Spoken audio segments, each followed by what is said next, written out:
The emergency room at Riverside General never truly quieted. Monitors beeped in rhythmic patterns. Shoes squeaked against polished tile. Someone called for labs, and the words bounced off glass walls before dissolving into the hum of fluorescent lights. The automatic doors slid open. The sound thinned. Marcus Blackwell walked in, wearing a suit too expensive for an ER and a stare that didn't blink. His lapel pin read CEO in small polished letters. He stopped at the nurse's station and fixed his eyes on the staff like a man who had never been told no. "Who touched the VIP chart?" His voice cut through the noise. Nobody answered. A resident froze with a tablet in hand. An orderly held a gurney halfway through a turn and simply stood there. Behind the desk, Elena Thorne kept sorting IV kits, one sealed packet after another, her movements precise and unhurried. When Blackwell's shadow fell over her, she looked up without hurry. Blackwell leaned in.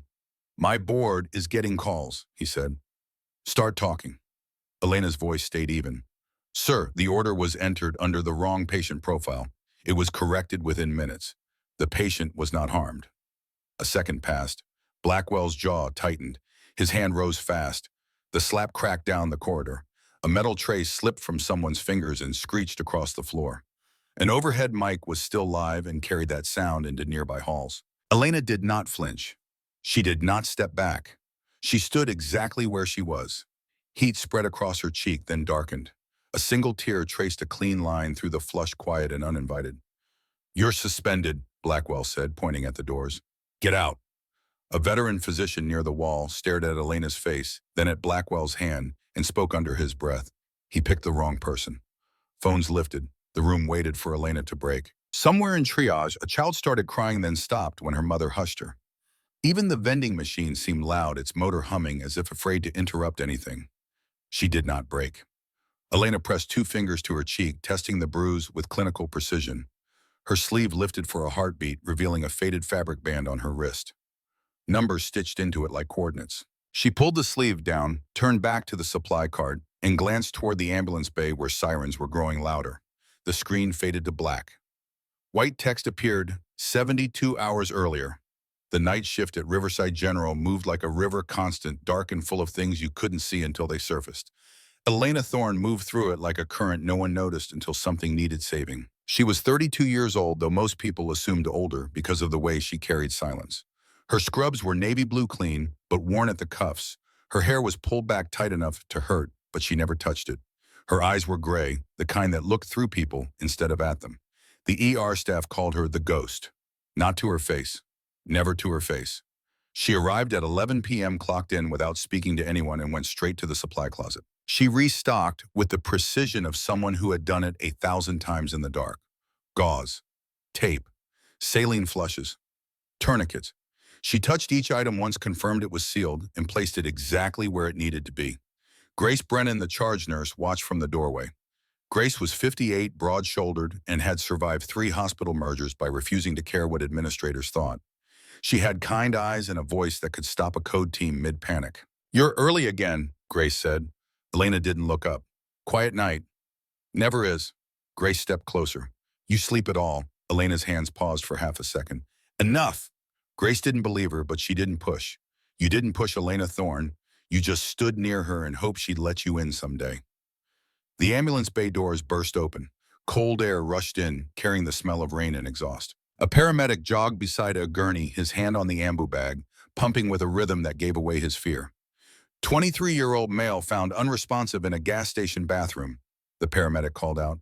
"Needle on scene, pulse thready, pupils, pinpoint. We gave Narcan twice. Minimal response, pressures crashing." Elena was already at the head of the gurney, fingers at the carotid, counting, without looking like she was counting. Her voice stayed low. "Airway, set up suction. Get a second AV line." A young resident rushed in, nearly colliding with the gurney. "She's just a floor nurse," he blurted like it was a diagnosis. Grace's eyes flicked to him, then back to Elena. "Then go be useful somewhere else, doctor, or pick up that monitor." The resident swallowed, grabbed the leads, and began attaching them with shaking hands. Elena did not look at anyone's face longer than necessary. Her attention was on the slack jaw, the shallow breaths, the vein that disappeared when the blood pressure fell. 2 milligrams Narcan ready, a nurse called. "Give it," Elena said. The patient jerked a sudden, violent inhale. His eyes snapped open with pure animal alarm. His body bucked against the strap's strength, returning faster than sense.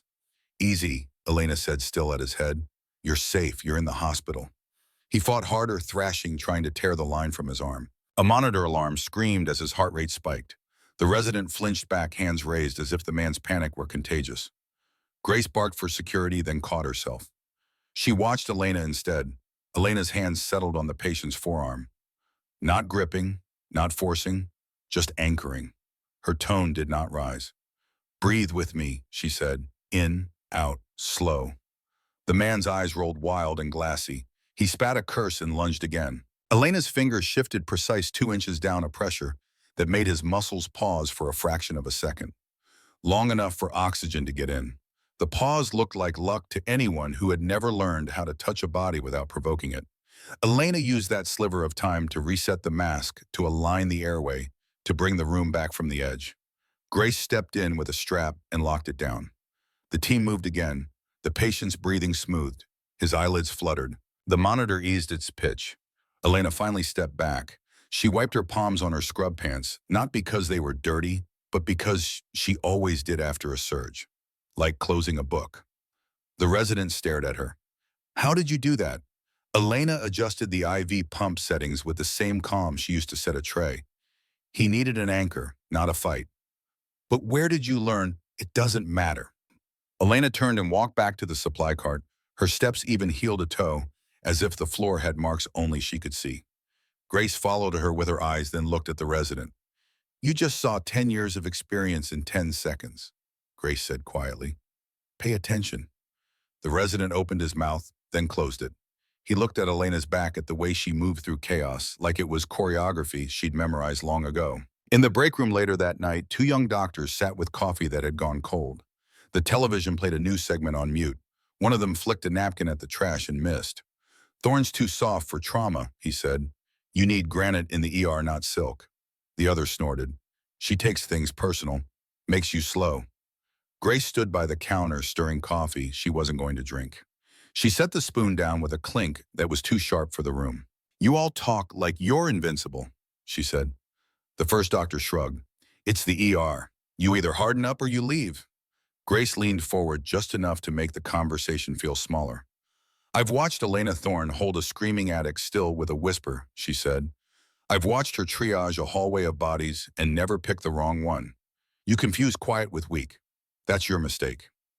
The room went awkward. Someone checked their phone, pretending not to listen. Grace turned and walked out, coffee untouched. Elena did not join them. She never did. She ate standing up by a supply alcove, a few bites of something bland between calls. When she had a spare minute, she pulled a small notebook from her pocket and opened it.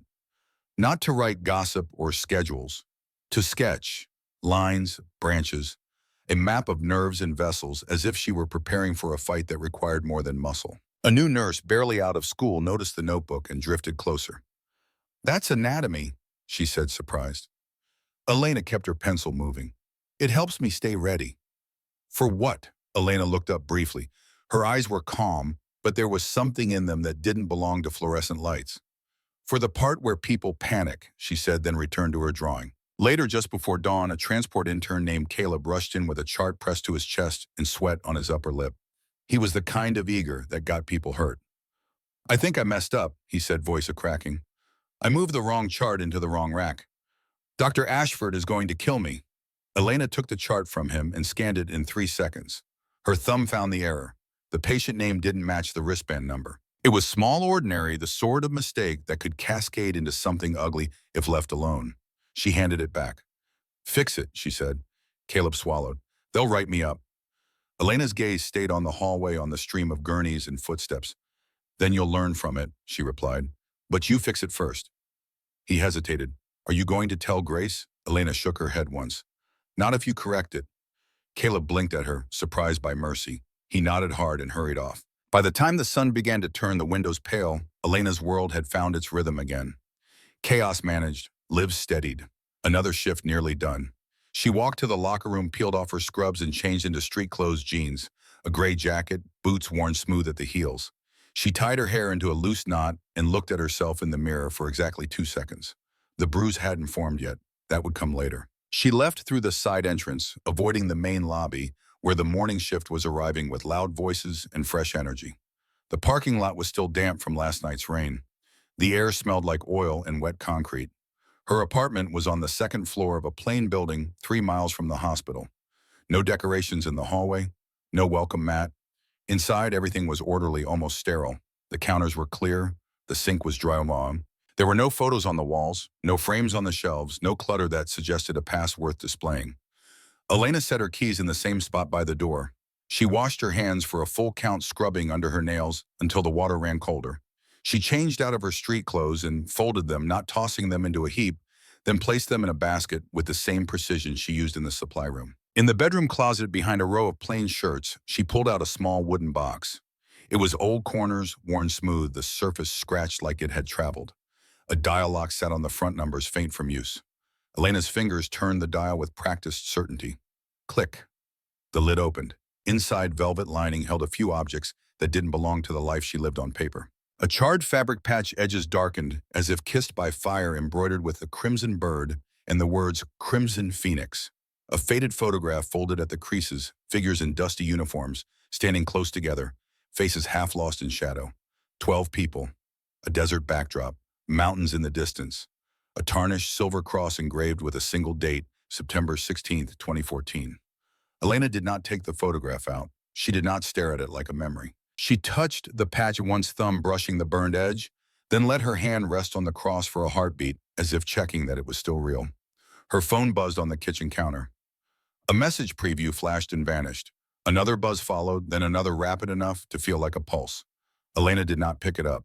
She closed the box, turned the dial, and slid it back into the closet. Then she stood in the quiet of her apartment, listening to the distant hum of the city and the closer, steadier sound of her own breathing, until the buzzing stopped and the silence returned. She slept for 3 hours with her phone face down on the counter, as if the screen itself could spill something into the room. When Elena woke, the bruise on her cheek had not yet formed. That would come tonight. But the day already felt wrong, the way a storm feels wrong before the first crack of thunder. She showered, ate half a piece of toast, and dressed in clean scrubs. The drive to Riverside General felt shorter than it should have. The morning light was pale and cold, the kind that made everything look washed out. At the employee entrance, the security guard, Owen Garrett, 55, with tired eyes and a limp from an old knee injury, nodded at her. "Morning, Thorne." Elena nodded back. She didn't waste words on pleasantries. Owen appreciated that. Inside, the hospital smelled like coffee, disinfectant, and exhaustion. The day shift was in full swing. Doctors moved with the false confidence of people who'd had sleep. Nurses clustered at the station, their voices bright and sharp. Elena slipped past them, invisible by choice. Grace caught her near the medroom. "You look tired." "I'm fine." Grace's eyes narrowed. "You keep saying that." Elena didn't answer. She pulled a fresh pair of gloves from the box and kept moving. The morning passed in the usual rhythm. A child with asthma, an old man with crushing chest pain, a woman who arrived sobbing, then went silent when Elena held her hand long enough for the tremors to ease. Then at 2 p.m. the rhythm broke. Senator William Harrington arrived by private ambulance. 70 years old, white hair combed perfectly, even in crisis, a face that had smiled through 1,000 campaign ads. He was pale, sweating, complaining of chest pain and dizziness. The ER shifted into a different gear. Administrators appeared. Phones rang. Someone whispered VIP like it was a diagnosis. Dr. Graham Ashford, the trauma director, took charge. He was 48, tall, broad-shouldered, hair combed with the precision of a man who believed appearance mattered in medicine. He barked orders and residents scrambled. Elena stayed at the periphery, restocking a crash cart, listening. The order came through: aspirin, nitroglycerin, beta blocker. Standard protocol for suspected MI. But something was wrong. Elena glanced at the monitor. The patient profile on the screen didn't match the wristband. The dosage was calculated for a 70-year-old, but the profile said 85. The allergy list was different. The medication history was different. She moved closer, keeping her voice low. "Dr. Ashford, the profile." "Not now, Thorne." "Sir, the patient ID doesn't match." "I said not now." Elena's jaw tightened. She looked at the resident preparing the medication. Jake Drummond, 28, fresh out of school, eager to impress. He hadn't noticed the mismatch. Elena stepped between him and the IV port. "Stop," Jake blinked. "Excuse me. The profile is wrong. Check the wristband." Jake looked at Dr. Ashford, then back at Elena. "She's just a floor nurse," he said like it explained everything. Elena's voice stayed calm. "The wristband says Harrington William J. The profile says Harrington William R. Different patient, different allergies. If you push that med, you could kill him. The room went quiet. Dr. Ashford snatched the tablet, his face going red then white. He stared at the screen, then at the wristband, then back at the screen. Jesus Christ, he whispered. He turned to Jake. How did this happen? Jake's eyes went wide. I just pulled the phone that was flagged. You didn't verify. Dr. Ashford's voice rose. You almost killed a senator. Elena stepped back, her job done. She returned to the crash cart, hands steady, face blank. Grace appeared at her side. Nice catch. Elena didn't answer. 30 minutes later, the senator was stable, the correct medications administered, the crisis averted. Dr. Ashford thanked Elena in a voice that sounded like it hurt him to say. Elena nodded once and left the room, but Jake Drummond was already talking to the charge resident, his voice low and urgent. I'm telling you, the system auto-flagged the wrong profile. I followed protocol. If there's an error, it's on whoever entered it. The charge resident frowned. Who entered it? Jake hesitated, then said the only name he could think of. Thorne was at the station earlier. She logs a lot of charts. The lie moved like a virus. By the end of the shift, 3 people had heard it. By the next morning, it was in an email. By the time Marcus Blackwell arrived, it was a fact. Marcus Blackwell did not come to the ER often. When he did, it meant someone important was unhappy. He walked in at 11 p.m. wearing a suit that cost more than most nurses made in a month. His shoes clicked on the tile like a countdown. His face was tight, his jaw set, his eyes scanning the room for a target. Grace saw him first and felt her stomach drop. Who touched the VIP chart? Blackwell's voice carried across the department. Silence. Elena was at the nurse's station sorting IV kits. She didn't look up. She'd learned long ago that eye contact invited confrontation. But Blackwell's shadow fell over her anyway. My board is getting calls, he said, leaning in. Start talking. Elena looked up slowly. Her voice was calm. Sir, the order was entered under the wrong patient profile. It was corrected within minutes. The patient was not harmed. Blackwell's eyes narrowed. Corrected by who? By me. After you entered it wrong in the first place. Elena's face didn't change. I didn't enter it. I caught the error. That's not what I heard. Then you heard wrong. The room held its breath. Blackwell's hand rose, fast. The slap cracked like a gunshot. Elena's head snapped to the side.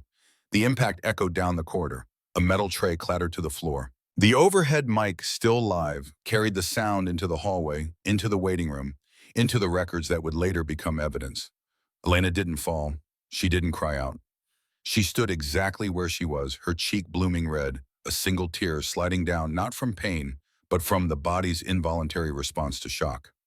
You're suspended, Blackwell said, voice shaking now, not with anger, but with the realization that he'd just done something he couldn't take back. Get out. Elena pressed 2 fingers to her cheek. Clinical. Assessing. Her sleeve rode up for half a second, revealing the faded band on her wrist. Number stitched in gray thread. She pulled the sleeve down, turned to the supply cart, and pushed it toward the storage room. Grace stepped forward. Elena. I'm fine, Grace. You're not. I said I'm fine. Elena disappeared into the supply room. The door closed with a soft click. The ER stood frozen. Phones were already out. The video was already uploading. Blackwell looked around the room, saw the faces staring back at him, and turned on his heel. He walked out the way he came, shoes clicking, silence following. Grace found Elena 10 minutes later, sitting on a supply crate staring at nothing. Let me get you ice. Elena shook her head. It'll bruise anyway.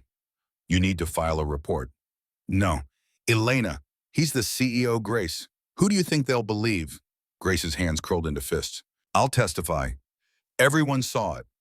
Elena looked up at her, and for the first time, Grace saw something in her eyes that wasn't calm. It was cold. Let it go. I can't just, Grace. Elena's voice was quiet, but it carried weight. Let it go. Grace stared at her, then turned and walked out, her footsteps heavy with anger and helplessness. Elena sat alone in the supply room, surrounded by gauze and tape and sterile instruments. She touched her cheek again. The heat was spreading. By tomorrow, it would be purple. Her phone buzzed. 16 missed calls. She didn't look at the number. She stood, smoothed her scrubs, and walked back into the ER. Because that's what she did. She kept going. The emergency lobby at Riverside Regional never truly quieted, but at 3 in the morning it found a different rhythm. Slower, darker, the kind of quiet that felt like holding your breath. Elena Thorne stood at the ambulance bay doors watching rain streak the glass. Her cheek had darkened to a mottled purple. The bruise spread from her cheekbone to her jaw, a shadow that made people look away when they saw it. Grace Brennan appeared at her elbow holding 2 cups of coffee. She didn't ask if Elena wanted one. She just pressed it into her hands. "You should go home." Elena wrapped her fingers around the cup. The heat felt good. "I'm suspended, not fired." "You're suspended and assaulted. Go home. Sleep. Come back when you're ready." Elena took a sip. The coffee was terrible, but it was warm. "What would I do at home, Grace?" Grace didn't have an answer for that. She'd seen Elena's apartment once when she dropped off a forgotten sweater. Empty walls, no photos, no life outside these walls. "I'll stay until shift change," Elena said. "Then I'll go." Grace knew better than to argue. She squeezed Elena's shoulder and walked back to the nurse's station. Elena stayed at the windows watching the rain, waiting for the sirens that always came. They came at 3:47, 2 ambulances' lights cutting through the rain like knives. The bay doors burst open and cold air rushed in, carrying the smell of blood and diesel fuel. 3 gurneys, 3 soldiers, all young, all broken. The first paramedic was shouting before his feet hit the floor. "3 incoming from Fort Lewis. Vehicle collision on I-5, military transport. 2 critical, 1 combative." Elena moved before she thought. Her body knew what to do, even when her mind told her she was suspended, told her to stay back, told her this wasn't her fight anymore. The first gurney rolled past. Specialist Ryan Caldwell, 23, unconscious, head wrapped in bloody gauze, skin pale as paper. Probable skull fracture. Possible internal bleeding. The monitors screamed. The second gurney followed. Sergeant Michael Hastings, 29. Conscious but gray pelvis, shattered femoral artery compromised. The paramedics' hands were red to the elbows. The third gurney came last, and it was chaos. Corporal Alex Ravencroft, 25, broad across the shoulders muscle, turned to violence. His wrists were restrained, but he fought the straps with animal strength. His eyes rolled white. Foam clung to the corners of his mouth. "He woke up in the rig," the paramedic gasped, struggling to hold the gurney steady. "Started screaming. Ripped out 1 Mars IV. We got another in, but he won't stop. Heart rate's 160. We don't know if it's trauma or something else." Dr. Graham Ashford appeared, hair disheveled, stethoscope swinging. His eyes swept the scene, calculating, categorizing. "Trauma 1 for Caldwell. Trauma 2 for Hastings. 3 for..." He looked at Ravencroft at the way the young man thrashed. "Sedate him. We can't work like this."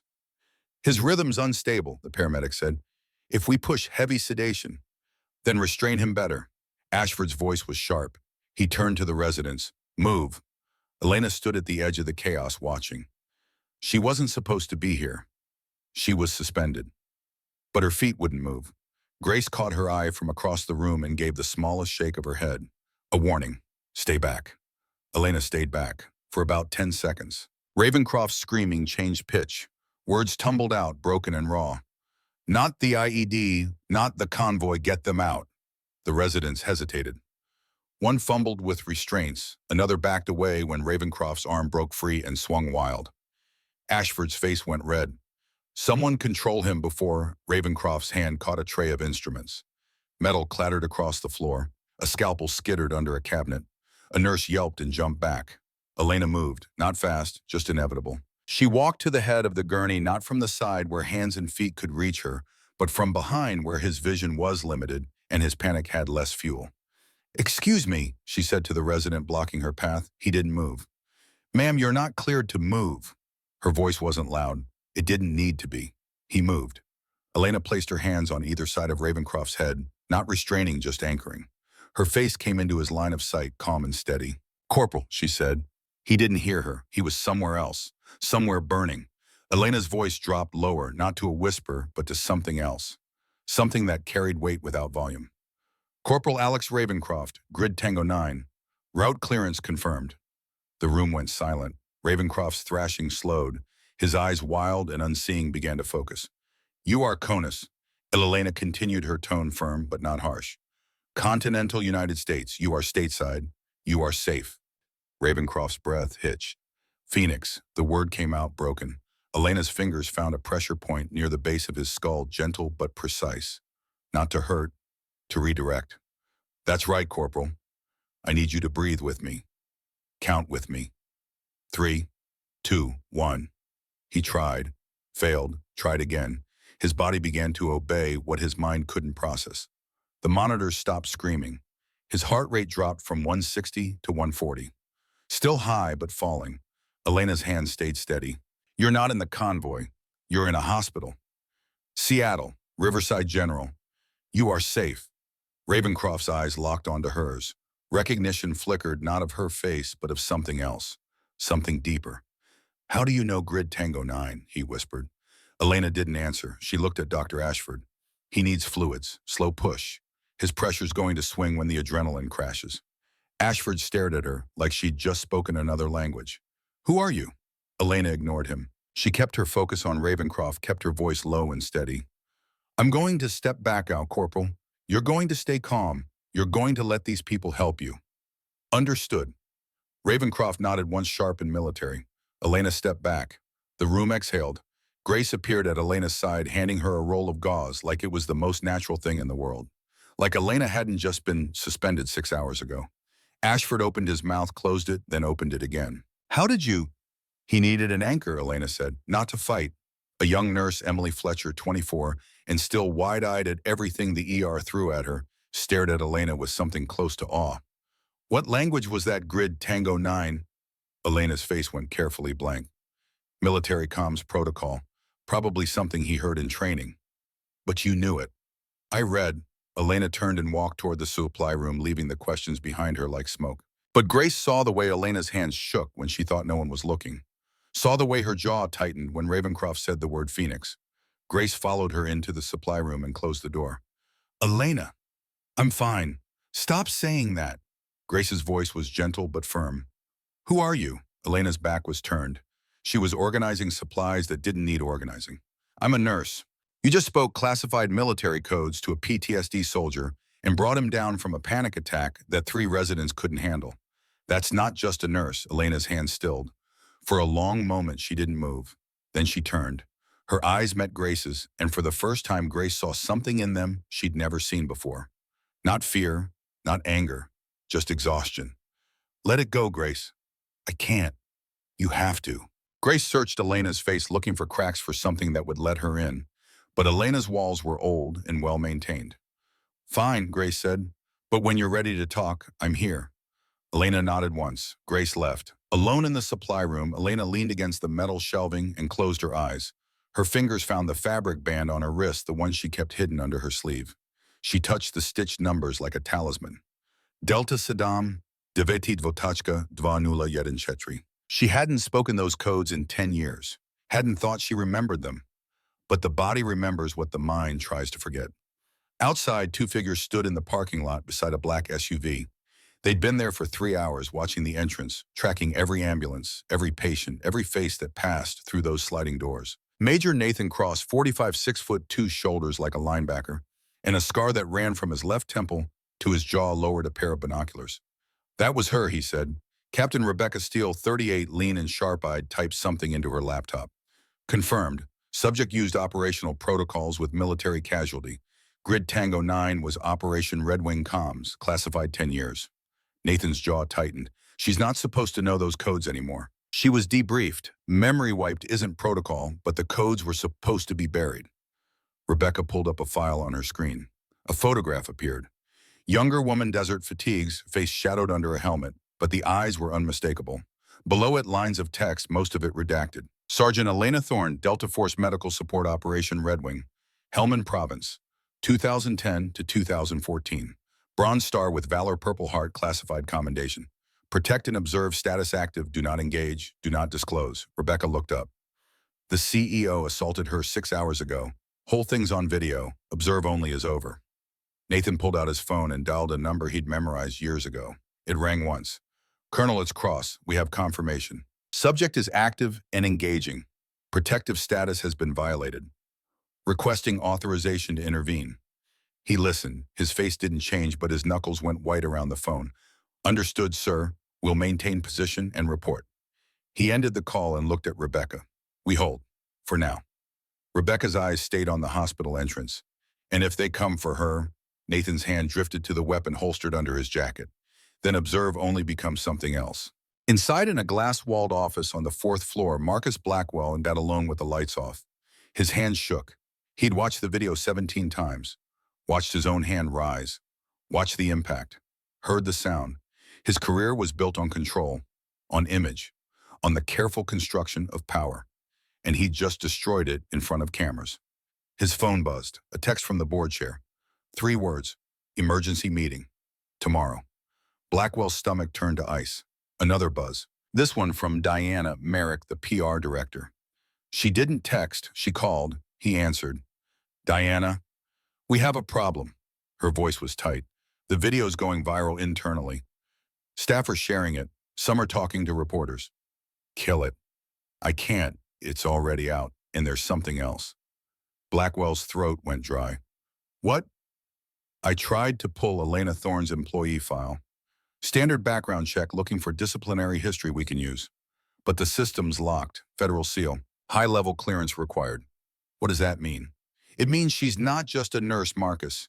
And you just put your hands on someone the government is actively protecting. Blackwell's world tilted. That's impossible. She's nobody. She's someone. And we need to figure out who before this gets worse. The call ended. Blackwell sat in the dark, surrounded by plaques and awards and photographs of himself, shaking hands with people who mattered. Senators, governors, donors. All of it felt very far away now. Downstairs in the records department, a middle-aged woman named Lydia Pemberton sat at her desk staring at her computer screen with growing unease. She'd worked in medical records for 23 years. She knew every file, every system, every protocol. But she'd never seen a seal like this. Employee file Thorne. Elena clearance level federal access restricted unauthorized attempts will be logged and reported. She tried her supervisor's login. Denied. She tried the hospital administrator's login. Denied. She'd even tried the CEO's login, and that's when the screen went red and a message appeared.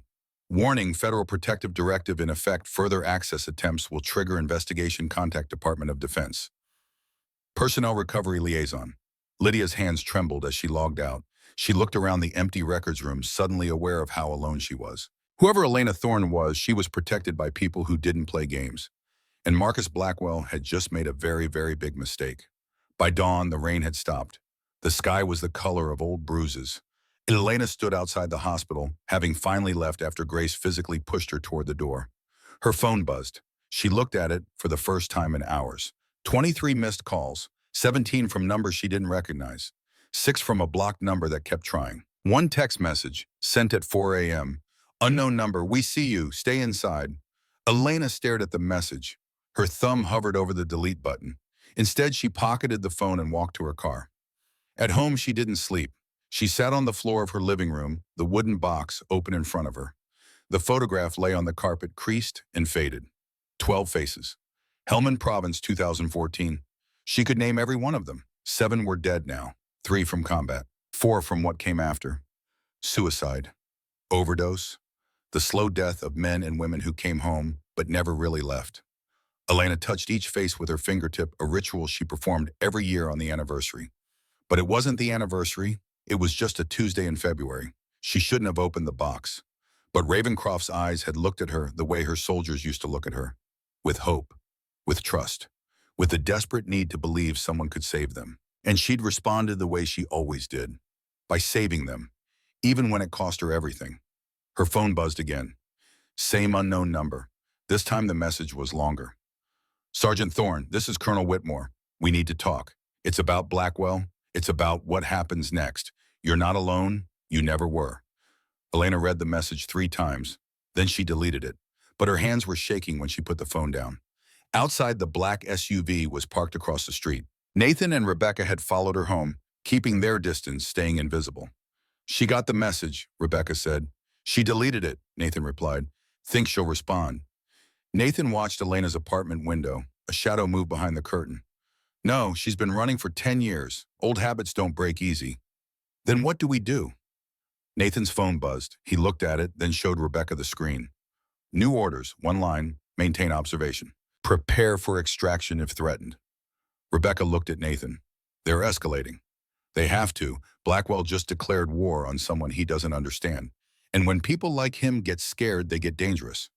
And if he comes for her again, Nathan's eyes were cold. Then we stopped being observers. Inside her apartment, Elena finally closed the box, locked it, and put it away. She made coffee. She stood at the window. She watched the sunrise paint the city in shades of gold and gray, and she waited.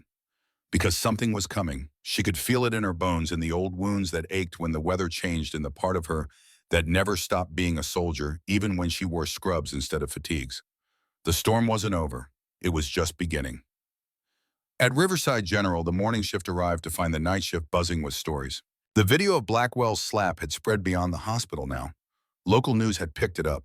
Social media was on fire. And in the trauma bay, Corporal Alex Ravencroft lay awake staring at the ceiling, trying to remember the face of the woman who'd spoken to him in a language that felt like home. "Phoenix," he whispered to the empty room. The monitors beeped their steady rhythm. Outside his door, 2 MPS stood guard. Orders from Fort Lewis. Keep him safe. Keep him quiet. Don't let anyone ask questions. But questions were already being asked. And in a black SUV across the street, 2 federal agents sat in silence, waiting, counting down the hours until everything changed. Because Elena Thorne could run from her past, could bury it under scrubs and silence, and 10 years of trying to forget. But the past doesn't stay buried. Not when 3 generals are about to walk through the door. The morning came cold and gray, the kind of February dawn that made Seattle feel like it was holding its breath. Elena Thorne stood in her kitchen, staring at a cup of coffee she hadn't touched. Her reflection in the window looked back at her bruise dark against pale skin, a mark that told a story she couldn't explain away. She'd been suspended. She should stay home, should let the lawyers and HR and whoever else dealt with these things handle it. But there were patience. There were always patience. And Elena had never been good at staying down. She dressed in clean scrubs, tied her hair back with the same precision she'd learned in the desert, and drove to Riverside General through streets still wet from last night's rain. The hospital rose against the sky like a monument, all glass and concrete, and the weight of lives held in balance. Owen Garrett was at the employee entrance, clipboard in hand, looking like he hadn't slept. When he saw Elena, his face went through 3 expressions in 2 seconds. Surprise, concern, something that might have been respect. "Ms. Thorne." He didn't move to block her. "I heard about what happened." "I'm sure everyone did." Owen shifted his weight, the clipboard hanging loose in his hands. "Administration sent a memo. You're not supposed to be on the premises." Elena met his eyes. "Are you going to stop me, Owen?"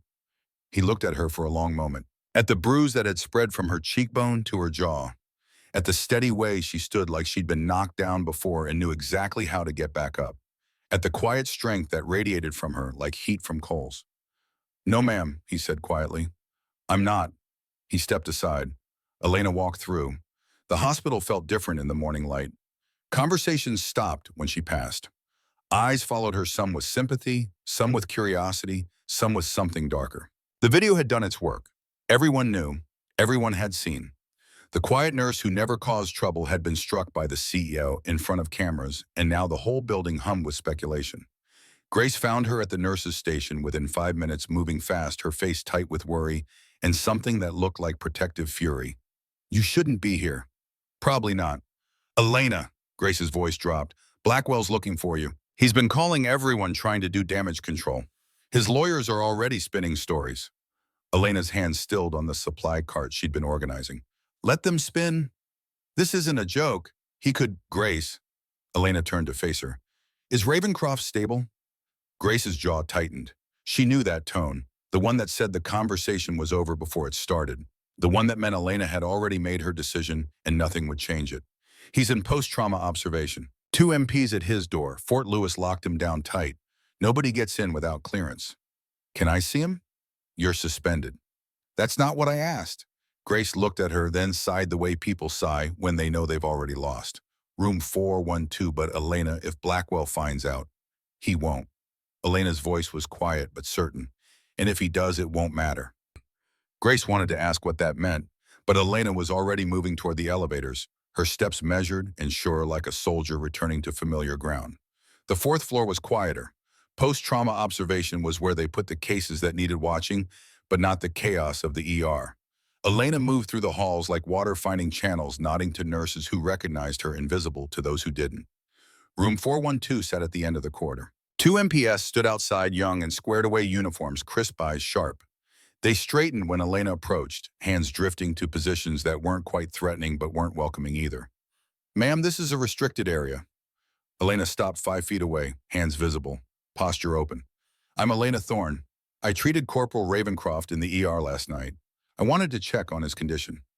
The first MPI, a woman with sergeant stripes and a face that had seen enough to know trouble when it walked up, shook her head. Only authorized personnel. Doctor's orders. I'm a nurse here. You're suspended. The MP's voice wasn't cruel, just factual. We were briefed. Elena nodded slowly. Of course they were. Blackwell would have made sure everyone knew. Is he awake? That's not Phoenix. The voice came from inside the room, raw and urgent, cutting through protocol like a knife. Is that Phoenix? The MPs exchanged glances, uncertainty flickering across their professional masks. The sergeant keyed her radio. Control, we have a situation. Patient is requesting. Let her in. The voice was stronger now, closer to the door, carrying the kind of command that came from battlefield authority. I know that voice. Let her in. The sergeant hesitated, caught between orders and the desperation in a wounded soldier's voice. Then she stepped aside, her hand hovering near her sidearm. 5 minutes. Elena walked into the room. Alex Ravencroft lay in the bed, face bruised purple and yellow left arm, in a cast from shoulder to wrist, monitors beeping their steady rhythm. But his eyes were clear now, focused, the wild panic from last night replaced by something harder and more present. Something that recognized another soldier when he saw one. He looked at Elena like he was seeing a ghost made flesh. It is you, he whispered. I thought I was losing it again. Thought Phoenix was just another hallucination. Elena closed the door, aware of the MPS outside, aware of the weight of this moment. How are you feeling, Corporal? Like I got hit by a truck. He tried to smile. It didn't quite work, the pain too fresh, the memories too close. But alive, thanks to you. The doctors did the work. No, his voice was firm, carrying the certainty of someone who knew the difference between competence and salvation. You did. Grid Tango 9. Phoenix protocols. I know what that means. Elena's face went carefully neutral, the mask she'd worn for 10 years sliding into place. I don't know what you're talking about.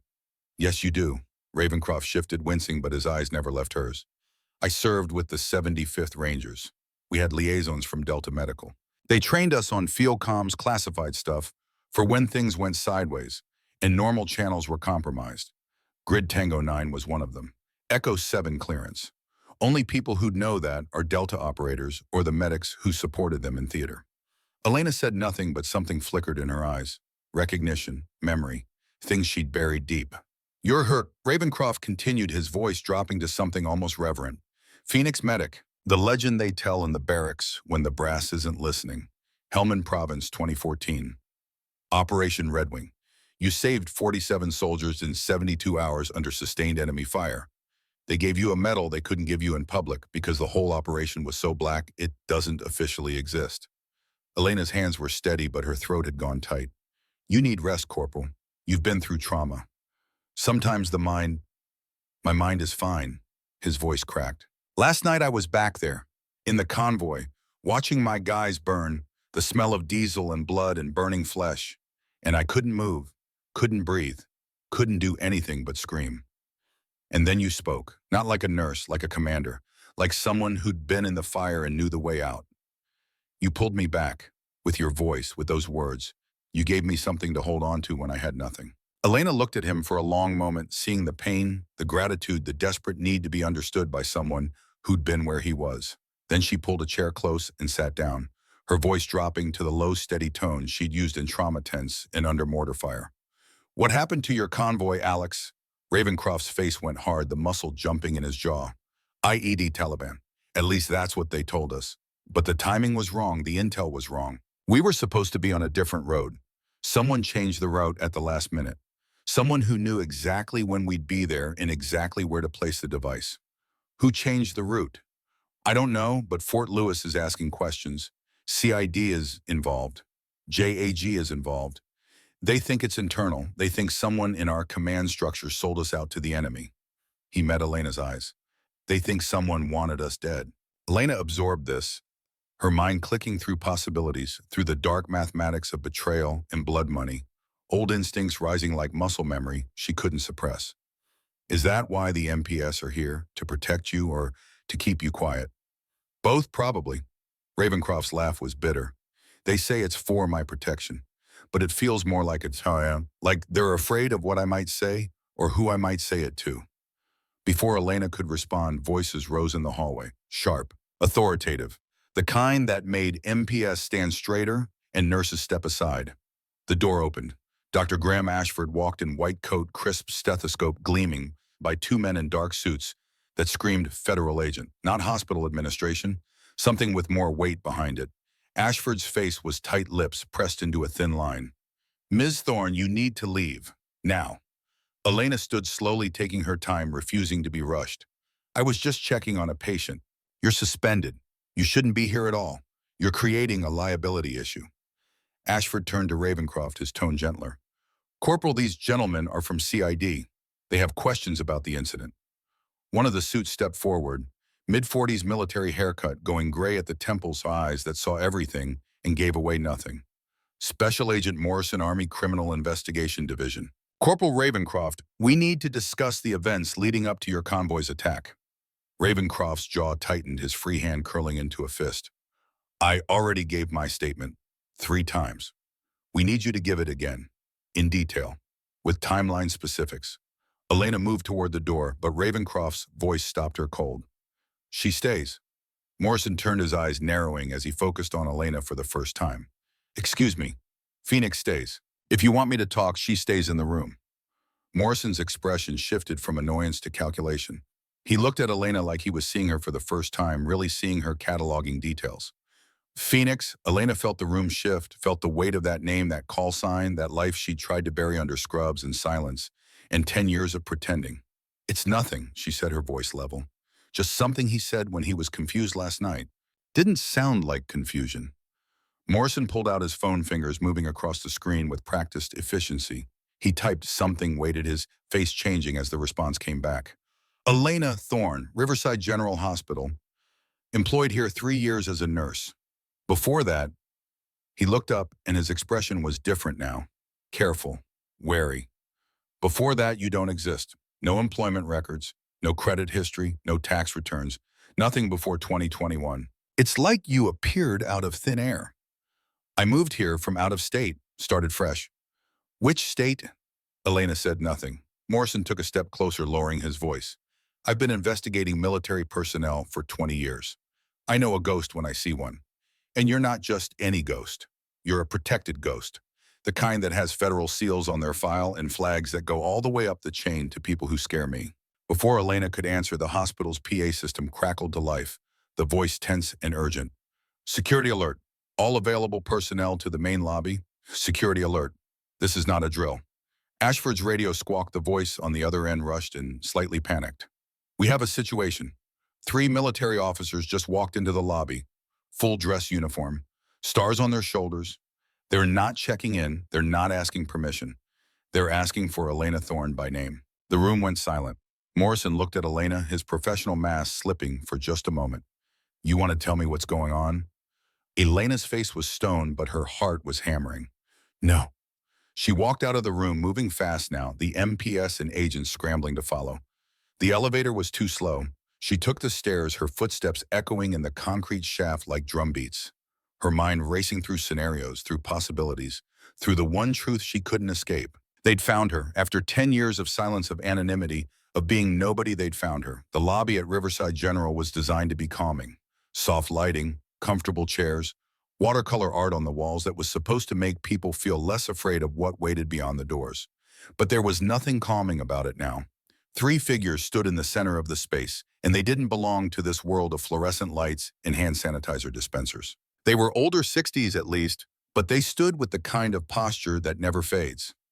Backs straight as rifle barrels, shoulders squared, faces weathered by decisions that cost lives and saved nations. Full dress uniforms, dark and sharp, heavy with ribbons and medals that told stories of wars fought in places most people couldn't find on a map. Each ribbon represented blood-spilled missions completed, brothers lost. Stars gleamed on their shoulders, catching the light like beacons. 3 stars, 2 stars, 1 star. Lieutenant General Raymond Whitmore, Major General Victoria Hawthorne, Brigadier General Marcus Donovan. They'd cleared a space around themselves without saying a word, their presence creating a gravity that bent the room.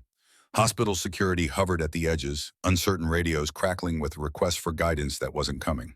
Staff and visitors stared from the periphery, phones out recording, sensing that something unprecedented was happening.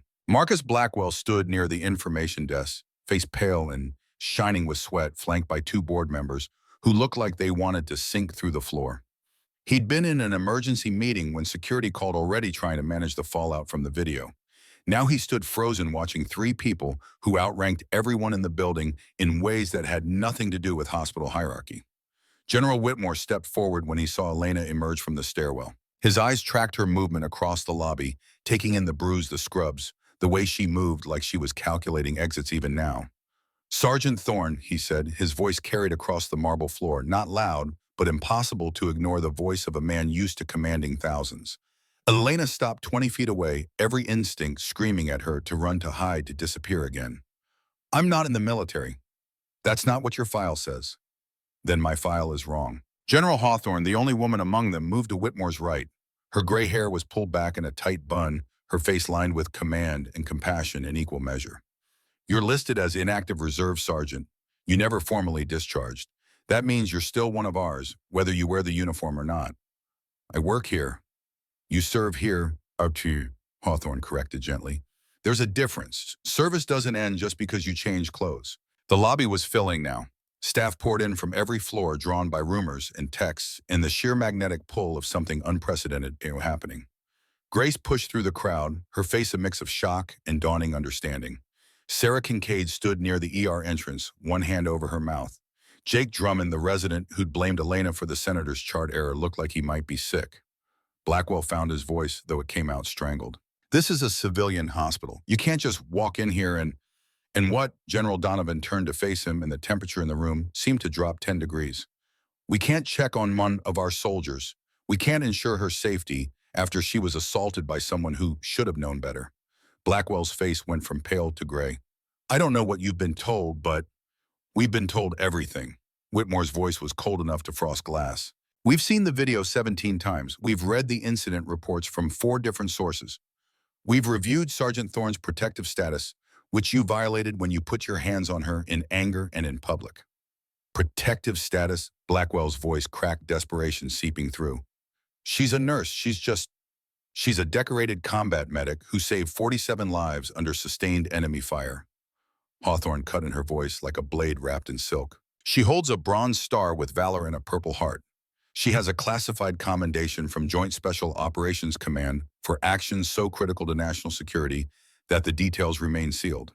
And she has been under federal protective observation for 10 years because of the sensitive nature of her service." The lobby erupted in whispers, a wave of sound that broke against the walls. Phones lifted higher. Someone gasped. Blackwell swayed like he'd been hit with a hammer. Elena stood perfectly still, her face unreadable, but her hands had curled into fists at her sides. Knuckles white with the effort of not running, not screaming, not breaking. Grace pushed forward until she was close enough to hear every word, close enough to see the truth in Elena's eyes. "Elena," her voice was small, almost childlike. "Is this true?" Elena didn't look at her, couldn't look at her. "Grace, go back to the ER. Is it true, please?" Grace stood there for another moment, tears gathering in her eyes, then slowly backed away, never breaking eye contact, like she was afraid Elena would disappear if she looked away. Whitmore took another step forward, closing the distance, his voice gentling. "Sergeant Thorne, we're here to bring you home. This is my home." "No," Whitmore said, and there was compassion in his tone now. "This is where you've been hiding. There's a difference." Elena's jaw tightened, the muscle jumping. "I'm not hiding, I'm living. There's a difference. By pretending to be someone else, by bearing everything you are under a uniform that isn't yours, by choosing who I want to be instead of being defined by the worst days of my life." The words hung in the air, raw and honest. Hawthorne spoke up, her voice softer but no less firm. "Elena, you don't have to run anymore. We're not here to drag you back to war. We're not here to force you into a uniform. We're here to protect you, to honor you, to make sure what happened last night never happens again to you or anyone like you. I don't need protection. You have a bruise on your face that says otherwise." Elena's hand rose instinctively to her cheek, fingers trembling against the swollen skin, then dropped. "That's not your concern. It became our concern the moment he touched you," Donovan said, his voice hard. "You're under federal protective status. An assault on you is an assault on a national asset. That triggers protocols, investigations, federal charges, Consequences that can't be swept under any rug, no matter how expensive the lawyers. Blackwell made a sound like a wounded animal, his knees buckling. He caught himself on the information desk, his face collapsing into something that looked like panic and denial fighting for control. I didn't know. I swear to God I didn't know. She never said anything. She never. Ignorance, Whitmore said without looking at him, his voice carrying the weight of absolute judgment, doesn't erase the crime. It just makes you a fool as well as a criminal. Two figures appeared at the lobby entrance, moving with the practiced efficiency of people who'd spent careers navigating difficult situations. Nathan Cross and Rebecca Steele, no longer hiding in shadows, no longer observing from black SUVs. They moved through the crowd with practiced ease and positioned themselves on either side of Blackwell, cutting off any escape route. Nathan showed his badge, the gold shield catching the light. Marcus Blackwell, you're being detained for questioning regarding assault on a protected federal asset. You have the right to remain silent. Anything you say can and will be used against you in a court of law. Blackwell's legs gave out completely. He would have fallen if Nathan hadn't caught him by the arm, holding him up with professional detachment. This is insane. This is a misunderstanding. I'll fix this. I'll apologize. You'll do nothing, Rebecca said calmly, producing a set of restraints. Except come with us and answer questions. And if you're very lucky and very smart, you'll call a lawyer before you say another word. They escorted him out, Blackwell's protests fading as the doors closed behind them. The board members scattered like birds before a storm, desperate to distance themselves from the disaster. The lobby descended into controlled chaos, everyone talking at once, security trying to restore order and failing utterly. Through it all, Elena stood frozen at the center of a storm she hadn't asked for, hadn't wanted, couldn't stop. The eye of a hurricane that had been building for 10 years. Whitmore crossed the remaining distance between them, his footsteps echoing on the marble. When he was close enough to speak, without shouting, close enough to see the barely controlled panic in her eyes, he did something Elena didn't expect. He saluted. Sharp, formal, precise. The kind of salute reserved for heroes and the honored dead. Hawthorne and Donovan followed suit, their hands snapping to their foreheads in perfect unison, three generals honoring a sergeant who'd never wanted recognition. The lobby fell absolutely silent. Elena stared at them. Her breath caught somewhere between her lungs and her throat, her heart hammering so hard she thought it might break through her ribs. 10 years she'd been running. 10 years she'd been someone else. 10 years she'd tried to forget the weight of those stars that salute that life, where every decision meant someone lived or died. Her hand rose slowly, almost against her will, trembling. Not a salute. She wasn't in uniform, wasn't active, had no right. But her hand pressed flat against her chest over her heart, the civilian gesture of respect and recognition. Whitmore lowered his hand and his voice was gentle now. We'd like you to come with us, Elena. Just to talk. No obligations, no pressure, no cameras unless you want them. Just a conversation between soldiers. And if I say no, then we respect that. But Elena, you should know there are people who want to honor what you did, who want to tell your story with your permission, who want to make sure you're not forgotten by the nation you bled for. I don't want to be remembered. Why not? Elena's voice dropped, barely audible, raw with pain she'd carried for a decade. Because remembering means going back. And if I go back, even in my mind, I'll never come forward again. I'll be trapped there forever with the faces of the people I couldn't save. The confession hung in the air, more naked than she'd been with anyone in years. Hawthorne stepped closer and her voice carried the weight of someone who understood. You don't have to go back to be honored. You don't have to wear a uniform to be recognized. You don't have to relive your trauma to acknowledge your triumph. You just have to stop pretending you're not who you are. That's all. Just stop pretending. Before Elena could respond, before she could run or break or surrender, a small voice cut through the tension like a bell. Miss Elena. The crowd parted. Kyle Whitfield, 9 years old, asthma inhaler clipped to his belt, like a badge holding his mother's hand, stared up at Elena with wide eyes full of confusion and something that might have been awe. Linda Whitfield looked apologetic, embarrassed to be intruding on whatever this was. I'm so sorry. We came for his follow-up appointment. Kyle insisted on finding you when he heard your name on the intercom. Kyle pulled free from his mother's grip and walked straight to Elena. No fear, no hesitation, just the pure faith of a child who'd been saved and remembered exactly who had done the saving. Are you a soldier? He asked, his voice clear in the silence. Elena looked down at him, and for the first time since the generals walked in, her face softened, the armor cracking. I was, a long time ago. My teacher says soldiers are heroes. She says they protect people. Some are heroes. Some just try their best and hope it's enough. Kyle reached into his pocket and pulled out a folded piece of paper, edges worn from being carried around for days. I drew you something. After you helped me breathe when I thought I was going to die. He unfolded it carefully like it was precious. Crayon on construction paper. A woman with dark hair surrounded by flames, but the flames weren't burning her. They were lifting her up. They were wings, a phoenix rising. Mommy told me phoenix birds come back from fire stronger.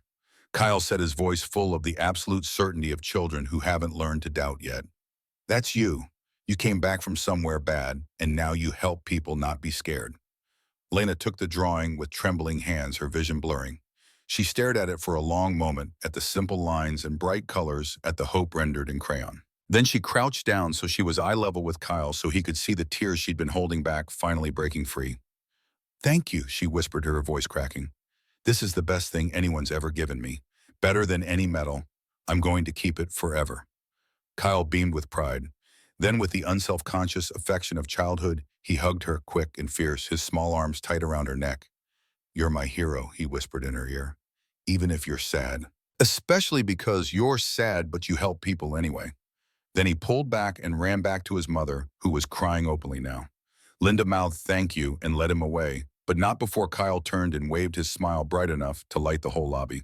Elena stood slowly still, holding the drawing like it might dissolve if she let go. When she looked at the generals, something in her face had changed. The walls were still there, but they had cracks now. Light was getting through. You want to honor me, she said, her voice steadier now. Yes. Then let me do it my way. Whitmore's eyebrows rose slightly. What way is that? Elena looked around the lobby, at the staff who'd seen her as invisible, as weak as someone to be dismissed. At the residents who'd blamed her for mistakes they made. At Grace, who was crying and smiling at the same time. At the hospital that had become her refuge and her prison in equal measure. I'll accept the recognition, the truth, the medals I never wanted and the story I never wanted told. I'll do interviews if that's what you need. I'll stand on stages and let people stare at me and call me a hero, even though I don't feel like one. She paused, gathering herself. But I'm not coming back to active duty. I'm not putting the uniform back on. I'm staying here, and I'm going to build something that matters more than any mission I ran in Helmand. What kind of something? Hawthorne asked, genuine curiosity in her voice. A training program. Combat trauma protocols for civilian medical staff. Real training. Not theory classes that don't mean anything. Not PowerPoint presentations about triage. Real hands-on training for when everything goes to hell and people's lives depend on what you do in the next 30 seconds. Elena's voice grew stronger, more certain. I saved 47 soldiers because I knew what I was doing when everyone else was panicking, because someone trained me to make impossible decisions under fire. How many more lives could I save by teaching others to do the same? How many nurses and paramedics and doctors freeze up because no one ever taught them how to handle real chaos? Whitmore looked at Hawthorne, then at Donovan. Some wordless communication passed between them, the silent language of people who'd worked together long enough to read each other's thoughts. We'll support it, Whitmore said. Funding, resources, equipment, access to military medical protocols that are usually restricted, whatever you need to make it work. I don't want military oversight. I don't want brass telling me what I can and can't teach. You'll have complete autonomy, but you'll have our backing, our resources, and our credibility when you need it. Elena nodded once, sharp and decisive. Then we have a deal. On one condition, Hawthorne added, you stop hiding. You use your real name, your real story, your rank, your commendations. You let people know who you are and what you've done and what you're capable of. No more ghost, no more pretending to be someone you're not. Elena's jaw tightened, but after a long moment she nodded. Okay, I'll stop hiding. The generals saluted again, then turned and walked out with the same precision they'd walked in, with leaving Elena standing in the center of the lobby with a child's drawing clutched in her hands and the weight of 10 years just beginning to lift from her shoulders. Grace reached her first, pulling her into a fierce hug that Elena this time returned without hesitation. I'm sorry I didn't tell you, Elena whispered into Grace's shoulder. I'm sorry I lied to you for 3 years. I'm sorry I didn't see it, Grace replied, her voice thick. I'm sorry you felt like you had to hide who you were just to feel safe. They stood like that for a long moment, two women holding each other up while the hospital swirled around them. What happens now? Grace asked when they finally pulled apart. Elena looked at the drawing and her hands at the phoenix rising from flames, wings spread wide and fearless. Now, she took a shaky breath. Now I stop running. Now I stop pretending. Now I do what I should have done years ago. What's that? Elena's smile was small but real. I rise. 6 months pass like water finding its level, like storms giving way to calmer seas. The chaos of revelation gave way to something steadier, something that looked like purpose taking root and growing strong. The fourth floor of Riverside General, once slated for closure due to budget cuts, had been transformed. The Combat Trauma Training Center occupied 5,000 square feet of space, filled with state-of-the-art simulation equipment, medical supplies organized with military precision, and the controlled chaos of people learning to save lives under pressure. The walls were lined with photos. Not of Elena, she'd refused that, but of graduates. Nurses who'd gone on to save lives in mass casualty events. Paramedics who'd stopped bleeding at accident scenes. Doctors who'd finally learned to work as teams instead of hierarchies when seconds mattered. Elena stood at the front of a classroom facing 30 medical professionals. Nurses, paramedics, residents, EMTs, some from Riverside, some from other hospitals across Washington and Oregon, some from as far as California and Arizona, drawn by reputation and word of mouth and the quiet knowledge that something revolutionary was happening here. She wore scrubs, same as always, but now a patch on her shoulder read Director, CTTC, in simple block letters. Her hair was still pulled back tight. Her eyes were still gray, but she didn't move like a ghost anymore. She moved like someone who'd found her place and intended to defend it. Most of you will never see combat, Elena said, her voice carrying easily through the room, trained by years of speaking over helicopter rotors and artillery fire. But someday, maybe tomorrow, maybe next week, you'll face a situation where everything goes wrong, where the patient is dying faster than you can think, where protocol doesn't work and the equipment fails and you have to make a choice that no one prepared you for. She paused, letting the weight of that sink in, watching their faces. I'm here to teach you how to make that choice and how to live with it after, how to save lives when it seems impossible, how to keep going when you want to quit, how to be the steady hand in the storm. A young nurse in the front row, barely out of school, raised her hand. Ma'am, is it true you saved 47 people in 3 days? Yes. How is that even possible? Elena's face was calm, but her eyes held something deeper, something earned in blood and fire. By refusing to let them die, even when it would have been easier, even when I was exhausted and hurt and wanted to quit, you just keep going.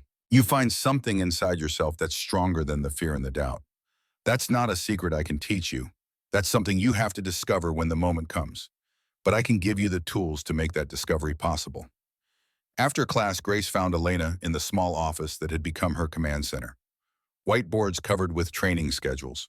Stacks of medical journals with pages dog-eared and highlighted. A framed photo new of the original Delta medical team from 2014. 12 faces young and determined, half of them gone now. Elena had finally found the courage to display them. You're good at this, Grace said, leaning against the doorframe. Elena looked up from her laptop where she was reviewing applications from the next training cohort. At what teaching, leading, being yourself without apologizing for it. Elena's mouth curved, not quite a smile, but closer than it used to be. Still feels strange, like I'm wearing someone else's skin. Strange bad or strange good? Just strange. Elena closed the laptop. Grace, I never thanked you properly for not giving up on me, for not running when you found out who I really was. You made that easy. Grace sat down in the chair across from the desk. You want to know what Jake Drummond said about you yesterday? Elena's face went neutral. Not particularly. He said you're the best teacher he's ever had, that you're the reason he didn't quit medicine after what happened. He wants to apologize to you properly. He's been trying for weeks, but he's terrified you won't forgive him. Elena was quiet for a moment, remembering the young resident who'd blamed her, who'd nearly cost her everything. Send him in. Grace's eyebrows rose. You sure? I'm sure. Grace left. A minute later, Jake Drummond appeared in the doorway looking like a man about to face execution. He'd lost weight. His eyes were shadowed. His hands twisted together nervously. Sergeant Thorne, Elena, he swallowed hard. Ma'am, Elena is fine. Sit down, Jake. Jake sat perched on the edge of the chair like he might need to run. I wanted to say I'm sorry for what I did, for blaming you when it was my mistake. I was scared and stupid, And I nearly destroyed your life because I couldn't admit I'd screwed up. His voice cracked. You didn't deserve any of it. And I've spent 6 months trying to figure out how to make it right, and I still don't know how. Elena studied him, 28 years old, arrogant once humbled now. She'd seen that transformation before in young soldiers who thought they knew everything until reality taught them otherwise with bullets and blood. You made a mistake, Elena said, her voice even. A bad one that had serious consequences. But you owned it eventually. That matters. Does it? I almost got you fired. But you didn't. And now you have a choice. You can spend the rest of your career feeling guilty and letting it eat you alive. Or you can learn from it. Get better. Make sure you never make the same mistake twice. Make sure you never let fear turn you into someone who hurts others to save yourself. Jake looked up, hope flickering in his eyes. I want to make it right. Then learn. Sign up for the advanced trauma course. Show up. Work hard. Become the kind of doctor who deserves the trust patients give you.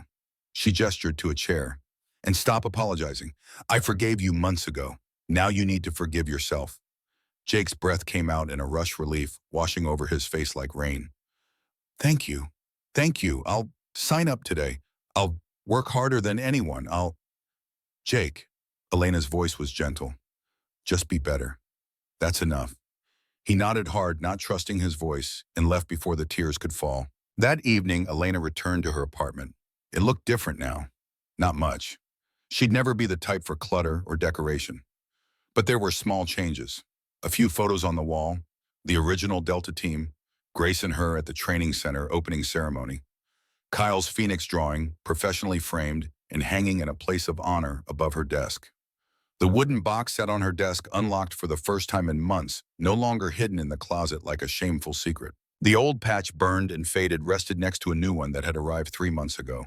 Same design, crimson phoenix rising from flames. But this one was clean, bright, whole. Unburned, a symbol not of what she'd lost, but of what she'd become. A package had arrived that morning, Federal Express. No return address, but the weight and shape were familiar.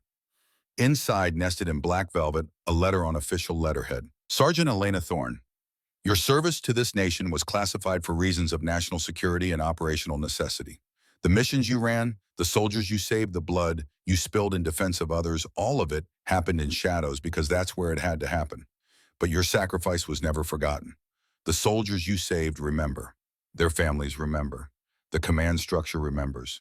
We remember. You have chosen a new mission, teaching the next generation to do what you do, to be what you are. We honor that choice. It takes as much courage to teach as it does to fight, perhaps more. Enclosed is the commendation we could not give you publicly in 2014. You have earned the right to know its contents, even if you never choose to display it.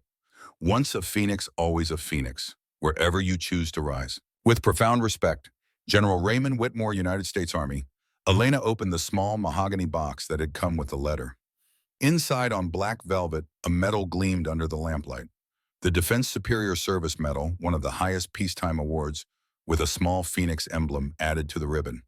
Beneath it, a certificate with words that blurred as tears filled her eyes. For extraordinary service in a classified capacity under conditions of extreme danger. Sergeant Elena Thorne displayed exceptional courage, medical expertise, and leadership during Operation Red Wing, saving 47 coalition forces personnel over a 72-hour period while under sustained enemy fire. Her actions represent the highest ideals of military service and devotion to duty. Elena touched the medal once, feeling the weight of it, the reality of it. Then she closed the box gently and set it on her desk next to the patches old and new. She didn't need to wear it, didn't need to display it. Knowing it existed, knowing someone had bothered to write down what she'd done was enough. Her phone buzzed, a text from Grace. Turn on Channel 7, you need to see this. Elena grabbed her remote and turned on the television. The local evening news was running a feature story, and her stomach dropped when she saw the banner. Local hero from combat medic to teaching the next generation. The camera showed footage of the training center. Elena teaching, her face serious and focused. Students practicing on mannequins. Testimonials from graduates who'd used the training to save lives in real emergencies. The anchor's voice carried over the footage.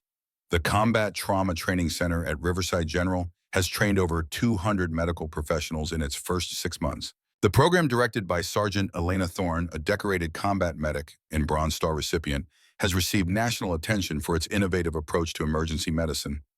The camera cut to an interview with Dr. Ashford, who'd initially doubted her. Sergeant Thorne has revolutionized how we approach trauma training. In the 6 months since the program began, Riverside General's survival rates in critical trauma cases have increased by 18%. That's not just numbers. That's lives. That's families who didn't have to bury someone. She's given us something we didn't know we were missing. Elena watched in silence as the segment continued. Testimonials from nurses, from paramedics, from a mother whose son had been saved by a graduate of Elena's program. From Kyle, now a minor celebrity, holding up his Phoenix drawing for the camera and explaining in 9-year-old wisdom that Miss Elena teaches people to not be scared when scared people need help. The segment ended with footage of Elena. She didn't remember this being filmed, standing in front of a class, her voice clear and certain. Service doesn't end when you take off the uniform. It transforms. It finds new channels. What I learned in war, I teach in peace. That's not a downgrade. That's evolution. Elena turned off the TV. She didn't need to hear more. Her phone rang immediately. Unknown number. She almost didn't answer, but something made her. Hello. Sergeant Thorne, this is Colonel Reeves, 75th Ranger Regiment. The voice was military professional, but warm. I'm calling about Corporal Alex Ravencroft. He completed his PTSD treatment last month and has been cleared for limited duty. He's asked permission to volunteer at your training center. Says he owes you his life twice over and wants to give back. Elena's throat tightened with emotion she didn't try to hide anymore. Tell him yes. Tell him we'd be honored to have him. Tell him he doesn't owe me anything, but if he wants to help others, we'll teach him how. Will do, ma'am. And Sergeant, the colonel's voice softened. Thank you for not forgetting what you learned, for teaching it to others, for showing the younger generation what the old guard was made of. We're proud of you. The call ended. Elena stood at her window looking out at Seattle. The city lights stretched to the horizon, each one a life, a story, a chance to make a difference. Her reflection in the glass showed a woman who'd finally stopped hiding. The bruise from Blackwell's slap had faded months ago, but she could still see it in her mind's eye sometimes. A reminder, not of weakness, but of the moment when everything changed. Her phone buzzed one more time, a text from an unknown number. Thank you for teaching me to breathe. I haven't had an attack in 4 months. Kyle. Elena smiled, genuine and unforced, and typed back a response. Proud of you, kiddo. Keep being brave. She set the phone down and looked at Kyle's drawing on the wall. The phoenix rising from flame's wings spread, waiting, fearless and free.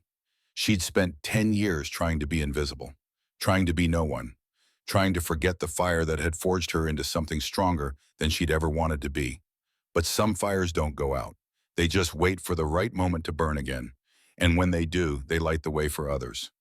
Elena Thorne wasn't hiding anymore. She was teaching, building, leading, rising. She walked to her desk and opened her laptop. The screen showed a list of applications for the next training cohort. 200 applications for 30 spots. Nurses from across the country, paramedics, EMTs, doctors, all wanting to learn from the woman who'd saved 47 lives when death seemed certain. She began reviewing files, making notes, selecting the next generation of people who would carry forward what she'd learned in hell and refined in peace. Outside her window, the sun was setting, painting the sky in shades of crimson and gold, phoenix colors. She worked late into the night the way she used to work in trauma tents and field hospitals, driven by the same mission she'd always had. Save lives, teach others to save lives, refuse to let the darkness win. She was Elena Thorne. She was Phoenix. And she was finally truly exactly where she was meant to be. The screen faded slowly to black, the image lingering for a moment before white text appeared in elegant serif font. The Combat Trauma Training Center has trained over 500 medical professionals in its first 3 years. Graduates have saved an estimated 1,200 lives in critical situations. Elena Thorne continues to serve at Riverside General Hospital. Marcus Blackwell served 18 months for assault and ethics violations. He is no longer employed in healthcare. Corporal Alex Ravencroft completed PTSD treatment and now serves as assistant director at the training center. Kyle Whitfield is 10 years old. He still draws phoenixes. He wants to be a paramedic when he grows up. A final pause, then one last card. Service doesn't end, it transforms. Sergeant Elena Thorne, the end. The screen fades to complete black. But before the credits roll, Elena's voice comes through one final time, not narrating, just speaking directly to the audience, intimate and honest. They ask me if I'm a hero. I don't know how to answer that. The people I saved, they're the heroes. They survived. They went home. They rebuilt lives from ashes. All I did was give them a chance. That's not heroism. That's just refusing to give up when giving up would be easier. If that makes me a hero, then every nurse working a double shift is a hero. Every paramedic who shows up to the worst day of someone's life is a hero. Every person who chooses to help when they could walk away is a hero. I didn't do anything special. I just did what needed doing. And now I teach others to do the same. Because the world needs more people who refuse to walk away. More people who rise from their own ashes and help others rise too. That's what Phoenix means. Not that you survive the fire, but that you come back from it stronger and use that strength for others. If I'm a hero, it's only because I learned that lesson. And now I'm trying to teach it to everyone who will listen. Her voice fades. The screen goes black. The story ends. But somewhere in a hospital in Seattle, a woman who was once a soldier continues her mission. Not with weapons, but with wisdom. Not in combat, but in compassion. Still fighting, still saving, still rising. Once a phoenix, always a phoenix.